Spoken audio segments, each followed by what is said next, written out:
Hello all. So data science data science data science, so ఎక్కడ చూసినా data science ఒక్కటే కనిపిస్తుందండి. సో ఇప్పుడు ఏంటి డేటా సైన్స్ అని చెప్పగలుగుతారా? డేటా సైన్స్ అనేసరికి ఏంటంటేనండి, ఇప్పుడు మనకి ప్రతిదీ డేటా, మనం మాట్లాడేది డేటా, మనం నడిచేది డేటా, మనం messages data, everything is data. ఇప్పుడు ఈ డేటాని యూస్ చేసుకొని మనం దాగున్న సీక్రెట్స్ని, ఇన్ఫర్మేషన్ని బయటికి తీసి ఒక బిజినెస్ డెవలప్మెంట్కి యూజ్ అయ్యేలా చెయ్యటమే ఈ డేటా సైన్స్. సరే సార్, ఓకే. బట్ అంటే ఈ డేటా ఏంటి? లైక్ డేటా గురించి what is data? Everything is data అండి. లెట్స్ సే మీ ఫోటో అనేది డేటా, మీరు కాల్ మాట్లాడేది డేటా, మెసేజెస్ డేటా, ఎవ్రీథింగ్. ఇప్పుడు సేల్స్ వాళ్ళు చూసుకున్నారనుకోండి, వాళ్ళకి నెంబర్స్ అనేది డేటా ఉంటుంది. అదే ఒక స్టూడెంట్ చూసుకున్నారనుకోండి, వాళ్ళది మార్క్స్ అనేది డేటా. ఇలా ప్రతి దాంట్లో మనకి కనపడని ఇన్ఫర్మేషన్ అనేది ఉంటుందన్నమాట. ఆ ఇన్ఫర్మేషన్ నుంచి ఫ్యూచర్ ప్రెడిక్షన్స్ చేయడానికి, బిజినెస్ని డెవలప్మెంట్ చేయడానికి ఈ డేటా సైన్స్ అనేది యూజ్ అవుతుంది. ఓకే రాఘవేంద్ర గారు, అర్థమైంది. సో ఇప్పుడు ఈ డేటా అనేది బిజినెస్ డ్రైవ్ చేయడానికి యూజ్ చేస్తామని చెప్పారు కదా, సో ఇది ప్రాక్టికల్ వరల్డ్ అప్లికేషన్స్ చెప్తారా?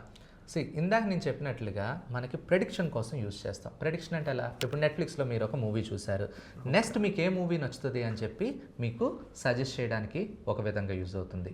అండ్ అమెజాన్లో కానీ ఫ్లిప్కార్ట్లో కానీ మీరు ఒక ప్రోడక్ట్ కొన్నారు, లెట్స్ ఏ మొబైల్ కొన్నారు, మీకు వెంటనే మొబైల్ కేస్ కానీ ఎయిర్పోర్ట్స్ కానీ ఇట్లాంటి సజెషన్ రావాలి. ఇట్లాంటి ప్రెడిక్షన్స్ అన్నీ చేయడానికి డేటా సైన్స్ అనేది అయితే ఉపయోగిస్తారు. సో ఇది వచ్చేసి డేటా సైన్స్. సో ఈ వీడియోలో మేము ఏమేమి కవర్ చేస్తామంటే Excel, SQL, power BI and machine learning tools. So Raghavendra గారు, ఇప్పుడు ఎక్సెల్ నుంచి స్టార్ట్ చేస్తారు కదా, సో ఎక్సెల్ గురించి మాకు కొంచెం చెప్తారా? ఎక్సెల్ అనేది జనరల్గా డే టు డే లైఫ్లో అందరూ యూజ్ చేసేదేనండి. అది తెలియని వాళ్ళు ఎవరు ఉంటారు అనమాట. లెట్స్ సే ఇప్పుడు మీకు ఒక number of different credit cards ఉన్నాయి, మీకు ఏ క్రెడిట్ కార్డు ఎంత లిమిట్ ఉంది, దాని డ్యూ డేట్ ఎంత, ఇట్లాంటిదంతా మేనేజ్ చేసుకోవడానికి ఒక షీట్ వాడతారు. అదే ఒక మేనేజర్ ఉన్నారనుకోండి, వాళ్ళ డే టు డే టాస్క్లు, ఎంప్లాయీ ఒక టార్గెట్స్, ఇలాంటివన్నీ పెట్టుకుంటారు. సో ఇట్లాంటి వర్క్ చేయడానికి మనం ఎక్సెల్ అనేది వాడతాం. సో ఇప్పుడు ఎక్సెల్ అనేది మేము జస్ట్ ఏమైనా నేర్చుకుంటే ఒక ప్రొఫెషనల్గా ఏమైనా హెల్ప్ అవుతుందా మాకు? తప్పకుండా అవుతుందండి, కాకపోతే అది డేటా అనలిస్ట్ అయ్యే లెవెల్కి అయితే హెల్ప్ అవుతుంది అనమాట. ఓకే. సో ఏదైనా ఆఫీస్ వర్క్కి ఎక్సెల్ అనేది మ్యాండేటరీ, బట్ దాని మీద కంప్లీట్గా జాబ్కి వెళ్ళాలంటే it's not possible. Done. So ఇప్పుడు నేను ఎక్సెల్ వచ్చు నాకు అని చెప్తే నేను డేటా అనలిస్ట్ కాదు. ఎస్. డన్. సో ఇప్పుడు ఎస్క్యూఎల్ గురించి చెప్తారా? ఎస్క్యూఎల్ అనేది ఏంటంటేనండి, స్ట్రక్చర్డ్ క్వరీ లాంగ్వేజ్ అంటాం అనమాట. అంటే మనకి ఇన్ఫర్మేషన్ అనేదంతా డేటాబేస్లో స్టోర్ చేస్తాం కదా, అలా స్టోర్ చేయడానికి, రిట్రీవ్ చేయడానికి, ఎడిట్ చేయడానికి ఒక లాంగ్వేజ్ ఉంటుంది. దాన్నే క్వరీ లాంగ్వేజ్ అంటాం. దానికోసం మనం స్ట్రక్చర్డ్ క్వరీ లాంగ్వేజ్ అయితే వాడతాం. ఇప్పుడు ఎక్సెల్ అయితే మాన్యువల్గా ఎంటర్ చేస్తాం. ఎస్క్యూఎల్ ఎలా అంటే ఏపీఐస్ ద్వారా, వెబ్ ఇంటర్ఫేసెస్ ద్వారా ఇట్లాంటిదంతా స్టోర్ చేయడానికి ఎస్క్యూఎల్ అనేది వాడతాం. సార్ వినడానికే కాంప్లెక్స్గా ఉంది. సో ఇది లైక్ ఈజీనేనా కంపేర్ టు లాంగ్వేజెస్? చాలా ఈజీ అండి. మీకు బేసిక్ ఇంగ్లీష్ పదాలే ఉంటాయి అన్నమాట. Let's say create table so and so, ఆటోమేటిక్గా టేబుల్ క్రియేట్ అయిపోతుంది. Select particular table, particular name అనేది ఇచ్చేసారంటే అర్థమైపోతుంది. బేసిక్ ఇంగ్లీష్ వర్డ్సే ఉంటాయి. రాకెట్ సైన్స్ లాగా క్యాలిక్యులేషన్స్ అలాంటివి అయితే ఏముండవు. సార్ ఇది మీరు చెప్పింది ఎక్సెల్, ఎస్క్యూఎల్ వచ్చేసి ఓకే అనిపించింది, కానీ పవర్ బిఐ పేరే పవర్ఫుల్గా ఉంది. సో పవర్ బిఐ గురించి చెప్తారా? సో పేరుకు తగ్గట్టుగానే అది నిజంగా పవర్ఫుల్ టూలేనండి. కాకపోతే ఈ బిఐ అనేది ఏంటంటే బిజినెస్ ఇంటెలిజెన్స్ అనమాట. ఇందాక మనం అనుకున్నట్లుగా ఎక్సెల్ నుంచి డేటా కలెక్ట్ చేస్తాం, ఎస్క్యూఎల్ నుంచి కూడా డేటా కలెక్ట్ చేస్తాం.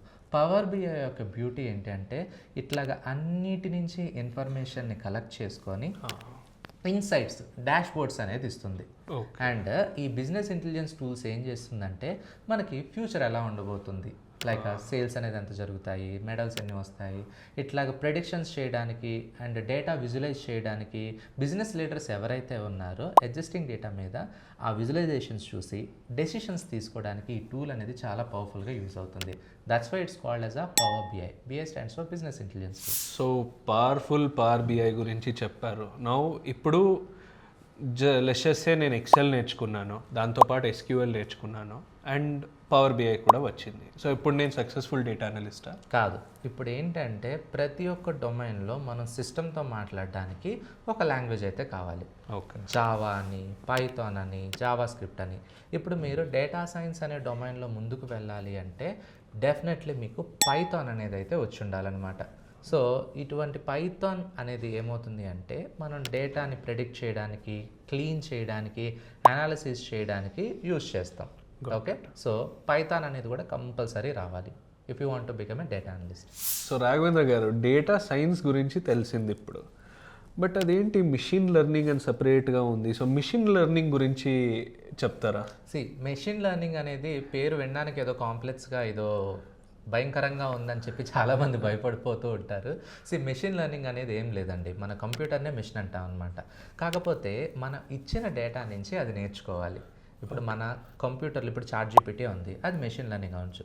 ఇప్పుడు బేబీ పుట్టగానే తనకేం తెలియదు, బ్రెయిన్ ఈజ్ ఎంప్టీ. సో అదేవిధంగా ప్రతి ఒక్క మెషిన్, ప్రతి ఒక్క మోడల్ దానికి ఏం తెలీదు. సో మనం ఏం చేయాలంటే పిల్లలకి ఎలాగైతే మనం డిఫరెంట్ స్కిల్స్ నేర్పిస్తామో మన యొక్క మెషిన్కి కూడా ఎటువంటి వర్క్ చేయాలనే డేటాని ఫీడ్ చేస్తాం. ఇలా డేటాని తీసుకొని దాని నుంచి అది ప్రెడిక్షన్స్ చేస్తుంది.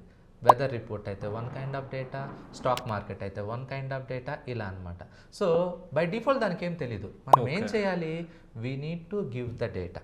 ఆ డేటాని తీసుకొని అది కొంచెం నేర్చుకుంటుంది. తర్వాత దానికి మనం ట్రైనింగ్ చేయాలి. అంటే ప్రెడిక్షన్స్ ఇస్తుంది కదా, అది ప్రెడిక్షన్ ఇచ్చినప్పుడు ఇది రైట్, ఇది రాంగ్. అంటే ఈరోజు వర్షం పడుతుంది అని మెషిన్ చెప్తుందండి. మనం ఏం చేయాలి, వర్షం పడితే పడిందని చెప్పాలి, ఇట్స్ గుడ్. పడలేదనుకోండి, పడలేదని చెప్పి ఆ మెషిన్కి చేయాలి. ఇలా చెప్పడాన్నే మనం ట్రైనింగ్ అంటాం అనమాట. సో ఇలాగ ట్రైన్ చేస్తూ అంటే మెషిన్ కొంతకాలానికి ఏముందని పర్ఫెక్ట్ అయిపోతుంది. సో ఈ ప్రాసెస్ అంతా చేయటమే మెషిన్ లెర్నింగ్. సో ఇప్పుడు రాఘవేంద్ర గారు ఏంటంటే, ఇది బాగా పెద్ద మిత్ ఉంది, మెషిన్ లెర్నింగ్కి ఏఐకి డైరెక్ట్ లింక్ ఉందని చెప్తారు. సో ఏఐలో ఒక పార్ట్ అండి మెషిన్ లెర్నింగ్, డైరెక్ట్ లింక్ అని కాదు. ఆర్టిఫిషియల్ ఇంటెలిజెన్స్ అనేది మహాసముద్రం అనమాట. అందులో డేటా సైన్స్, మెషిన్ లెర్నింగ్ ఒక భాగం మాత్రమే. ఓకే, సో ఇప్పుడు మెషిన్ లెర్నింగ్ నేను నేర్చుకుంటే విత్ డేటా సైన్స్ ఏఐ అనేది నాకు రీచబుల్ ఉంటుందా? ఏఐలో మీరు ఒక భాగం అవుతారు. ఓకే, తెలిసిందనుకుంటా. సో ఇప్పుడు ఈ కోర్స్ అయితే అన్ని చోట దొరుకుతుంది, కానీ మన ఎంట్రీలో దీన్ని చేస్తే బెనిఫిట్స్ ఏం దొరుకుతుందని చెప్తారా? ఇప్పుడు మనం కోర్స్ ఎన్రోల్ అయ్యామంటే దాంట్లో బెస్ట్ ఉండాలి అండ్ ద ఫీచర్స్ ఉండాలండి.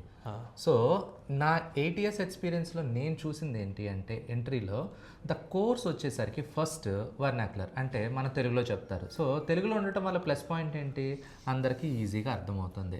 అండ్ మనకు వచ్చే users, majority of the users అంతా కూడా నాన్ టెక్నికల్ బ్యాక్గ్రౌండ్స్ ఉంటారు. సో క్లాస్లో ఎక్కువ మంది వీళ్ళే ఉండటం వల్ల ఏమవుతుందంటే బేసిక్ నుంచి ఫ్రమ్ ద స్క్రాచ్ నుంచి నేర్పించడానికి మనకి మంచి ఛాన్స్ అయితే ఉంటుంది. అండ్ యూజర్స్ అందరికీ కూడా మనం ఇచ్చే సర్టిఫికేషను ఇల్నాయ్ ఇన్స్టిట్యూట్ ఆఫ్ టెక్నాలజీ నుంచి ఇస్తామండి. అంటే ఏదో మన ఇన్స్టిట్యూట్ పేరు పెట్టి స్టాంప్ వేసి ఇచ్చేయటం కాదనమాట. ఇల్నాయ్ ఇన్స్టిట్యూట్ ఆఫ్ టెక్నాలజీ అంటే యూఎస్ఏలో one of the top rated university. ఆ సర్టిఫికేట్తో వాళ్ళు ఫ్యూచర్లో రిమోట్ జాబ్స్ తెచ్చుకోవాలన్నా లేకపోతే ఎంఎస్ చేయాలనుకున్నా కూడా సర్టిఫికేట్ ఒకటి బెనిఫిట్ అవుతుంది. అండ్ ఇంకొకటి, వాళ్ళకి కోర్స్ అంతా తెలుగులో ఉంటుంది కదా, మరి జాబ్ తెచ్చుకోవడానికి సాఫ్ట్ స్కిల్స్ కావాలి. ఆ స్పోకెన్ ఇంగ్లీషు, సాఫ్ట్ స్కిల్స్ అనేది కూడా మనం కోర్స్లో ఫ్రీగా నేర్పిస్తాము.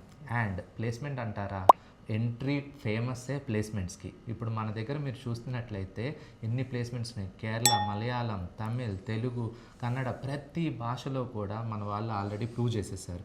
ఒక కోడింగ్ అనే కాదు, మీరు గవర్నమెంట్ ఎగ్జామ్స్, బ్యాంకింగ్ ఎగ్జామ్, ప్రతి దాంట్లో ప్లేస్మెంట్స్కి ఎంట్రీ కొట్టింది అయితే లేదు. ఓకే, సో ఇలాంటి బెనిఫిట్స్ ఉండగా వేరేది ఎందుకు చూస్ చేసుకుంటారు జనాలు? కరెక్ట్. సో మళ్ళీ ఇంకో వీడియోలో కలుద్దాం. Happy learning.